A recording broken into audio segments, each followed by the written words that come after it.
Ke Yogyakarta ini membahas sholat gerhana bulan, sudah ada rekan kami Arga Dumadi yang bersama dengan Ustadz Wijayanto di sana. Ya, Arga, selamat siang. Silakan laporan Anda.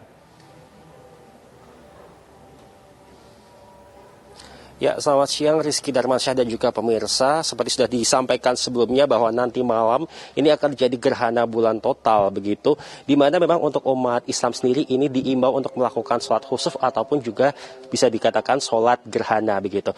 Lalu sebenarnya bagaimana tata caranya dan juga keistimewaan dari sholat khusuf ini sendiri?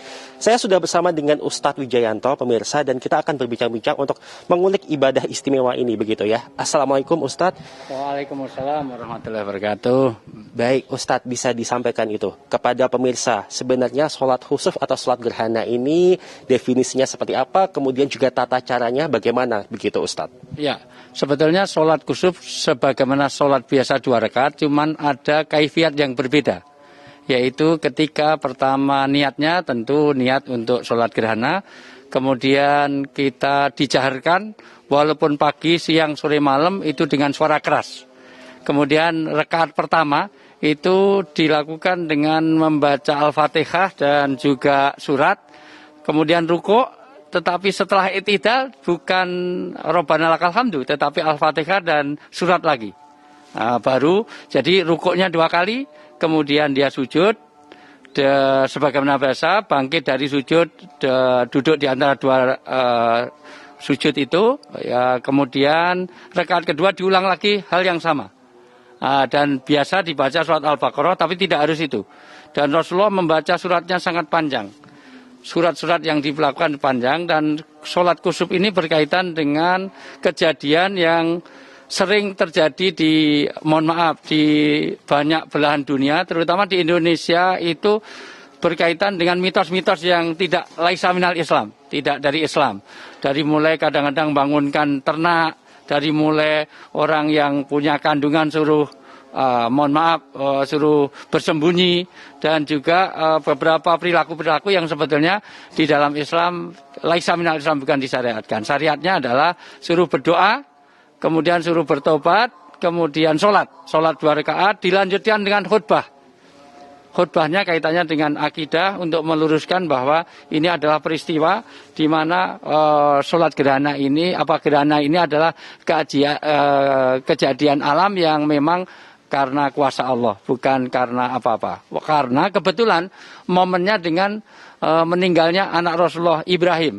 Anak Rasulullah Ibrahim di usia ada khilaf antara 10 bulan sampai 18 bulan di antara itu. Tapi anak dari Maria Kiptiah. Kebetulan Maria juga salah satu anchor di TV One ya. Tapi bukan Maria itu. Maria Kiptiah, salah satu istri Rasulullah, melahirkan anak Ibrahim dan meninggal. Dan bersamaan dengan itu ada gerhana. Maka Rasulullah menganjurkan untuk sholat supaya tidak ada kaitannya kejadian-kejadian yang dialami Rasulullah itu dengan gerhana. Itu peristiwa peristiwa biasa yang terjadi dari ini. Secara sains juga punya pengaruh terhadap alam, karena di situ ada air laut yang punya daya gravitasi, kemudian perilaku hewan, banyak yang ikan-ikan ngumpul, dan juga pola kera pun itu juga punya perilaku berbeda, bahkan ayam, dan juga banyak hal yang kaitannya dengan pengaruh alam. Tapi itu secara sains ya. Tetapi secara Islam kita disunahkan sholat 2 rakaat disambung dengan khutbah. 2 rakaat sekali lagi beda dengan sholat subuh, tetapi begitu dia rukuk, ya kita biasa sholat niat untuk sholat, saya ulang, sholat niat untuk sholat khusuf, untuk sholat gerhana, kemudian baca ayat. Setelah baca ayat biasanya rukuk, i'tidal, tapi i'tidal kemudian baca Al-Fatihah dan baca surat lagi. Baru sujud dan seterusnya. Diulang sama dengan rakaat pertama tadi. Gitu. Kemudian apakah nanti bagi umat muslim ini yang melangsungkan sholat gerhana ini akan mendapatkan keistimewaan atau mendapatkan pahala tertentu begitu Ustadz? Man akhya sunati faqad akhabani wa man akhabaini kana ma'i fil jannah. Siapa yang menghidupkan sunnahku itu tanda cintanya kepada Rasulullah, dan kalau cinta dengan Rasulullah maka akan bersama Rasulullah di surga. Dan sholat gerhana ini adalah satu sunnah Rasul. Maka bagian dari supaya kita bertetanggaan dengan Rasulullah, supaya kita bersama Rasulullah di surga, salah satunya adalah kita ngikuti, yaitu in kuntum tuhibbunallah fattabi'uni. Di dalam surat Al-Imran ayat 31, kalau kamu tanda cintanya kepada Allah, ya kita ikuti Rasulullah. Rasulullah dalam gerhana ini adalah mengerjakan sholat. Bukan dengan nabuh kentongan, bukan dengan bangunin ayam, bukan dengan yang lain-lain. Jadi kita lakukan sunnah Rasulullah supaya kita sesuai dengan Rasulullah. Meskipun tidak hanya sholat. Rasulullah juga menganjurkan untuk bertobat, untuk berdoa, untuk bersedekah, dan amal-amal sosial yang lain. Begitu di dalam hadis-hadis yang soleh. Tadi disebutkan bahwa salah satu tahapan dari sholat ini juga harus ada khotbah begitu. Apakah ini tandanya sholat ini harus dilangsungkan secara berjamaah dan tidak bisa dilakukan secara mandiri begitu, Ustadz? Sepanjang riwayat, sholat khusyuk itu dilakukan dengan berjamaah. Karena di situ ada rukun khutbahnya. Dan khutbah itu bagian dari syariat, bagian dari sunnah yang dianjurkan. Karena Rasulullah sendiri setelah itu berkhutbah. Dan jadi jangan ikut sholat saja, tidak dilanjutkan dengan khutbahnya, maka dengarkan baik-baik tentang bagaimana pelurusan akidah. Karena jangan sampai nanti kita salah paham dalam peristiwa alam. Karena keajaiban-keajaiban alam itu sering disalahpahami untuk bagian dari penyelewengan, ketidakberesan, tidak lurusnya akidah kita. Akidah itu sahihah, akidah yang lurus, yaitu ditekankan setelah sholat. Sholat adalah bagian dari, walaupun implikasinya bukan hanya sholat. Artinya karena di dalam orang suruh gerhana juga dianjurkan untuk amal-amal sosial. Bahkan suruh sedekah. Inilah pendidikan hablum minallah dan hablum minannasnya. Begitu ada kejadian apapun, kaitkan dengan dua hal. Yaitu hablum minallah, hablum minannas. Sholatnya iya, tapi amal solehnya juga kita lakukan.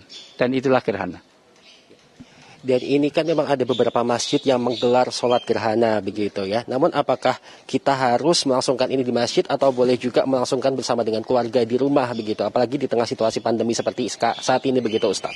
Secara prinsip Rasulullah melakukannya di masjid. Tetapi bukan berarti itu di tempat lain tidak boleh.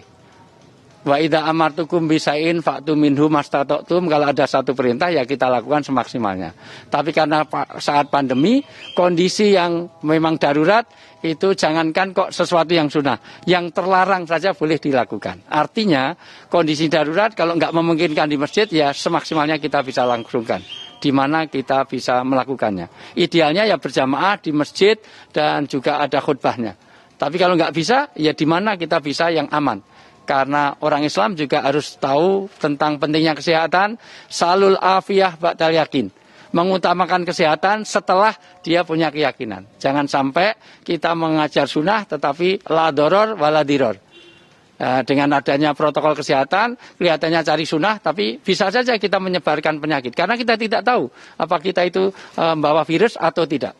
Jangan-jangan terkena virus juga nggak boleh, mengenai virus kepada orang lain juga nggak boleh. Maka lakukan semaksimalnya. Seandainya itu daerah aman, apalagi ada termogan, ada rapid, ada protokol kesehatan, lakukan. Jangan melanggar itu, karena itu bagian dari cara beragama yang benar. Jadi tetap jaga protokol kesehatan. Kalau nggak memungkinkan, ya semaksimalnya bisa lakukan. Sama dengan silaturahim. Silaturahmi idealnya ya bertemu jabat tangan. Tapi karena nggak mungkin, nggak bisa bertatap muka, ya tatap maya. Ya virtual, ya kelon itu kelas online. Itu cukup dengan semaksimalnya bisa lakukan. Paling tidak, ya semaksimalnya. Orang nggak bisa ngirim, nggak bisa bertemu muka, ya minimal bertemu dananya. Ya kirim-kirim parselnya ke orang tua. Sama dengan gerhana. Kondisi gerhana ini memungkinkan apa yang memungkinkan bisa kita lakukan semaksimalnya. Gitu. Ya, dan tadi sudah disebutkan bagaimana melangsungkan sholat gerhana ini. Namun apakah setelah sholat gerhana ini dilangsungkan ada bacaan-bacaan khusus begitu yang harus kita baca begitu, Ustaz? Bacaannya cuma doa, dan doa tidak ditentukan. Jadi setelah kita melakukan sholat, silahkan berdoa. Ini bagian dari sesuatu yang momen-momen yang dianjurkan oleh Rasulullah untuk banyak berdoa, banyak bertobat, banyak beristighfar. Mohon ampun kepada Allah. Allah mengatakan dalam surat Al-Anfal ayat 33, mohon maaf, orang tidak kena adab kalau ada dalam dua hal. Wa antum fihim, kalau ada ajaran Rasulullah. Yang kedua, wahum yastaghfirun, kalau dia senantiasa mohon ampun. Karena godaan setan sekarang bukan orang untuk melakukan dosa, enggak. Biarkan dia melakukan dosa, itu enggak digoda, toh sudah melakukan dosa, tapi malas untuk istighfar. Nah ini kesempatan untuk istighfar, apalagi saat pandemi. Bagaimana kita bisa mengkritisi kembali, mengoreksi kembali untuk cermin terhadap kesalahan-kesalahan kita. Jangan-jangan pandemi ini juga karena memang ulah-ulah kita juga. Nah, jadi ini saatnya saat dekat dengan Allah karena musibah itu bagian cinta Allah kepada kita. Saat ini gerhana yang kejadiannya sangat langka. Kedua, mohon maaf tidak setiap tahun kita bisa menjumpainya. Dan yang kedua, ini juga di saat pandemi. Ini saat-saat yang penting untuk betul-betul kita bisa bermunajat kepada Allah saat idza akhabalu qauman ibtalahum. Tanda cintanya Allah kepada hamba, salah satunya diberi satu ujian, kesulitan di dalam hidup, supaya diampuni dosanya, tinggi derajat kita di surga. Ini kesempatan yang baik, jangan diluangkan. Kesempatan gerhana, pastikan kita sekali lagi, kita akan sholat, khutbah, banyak berdoa, banyak beristighfar, bertobat, dan beramal-amal kebaikan. Terima kasih. Terima kasih banyak Ustadz atas penjelasannya. Baik, dan pemirsa, itu tadi adalah bincang-bincang singkat kami bersama dengan Ustadz Wijayanto perihal bagaimana tata cara dari pelaksanaan sholat gerhana yang akan kita langsungkan pada malam hari nanti. Kembali bersama Anda, Rizky di Jakarta. Baik, terima kasih Arga Dumadi melaporkan langsung dari Yogyakarta.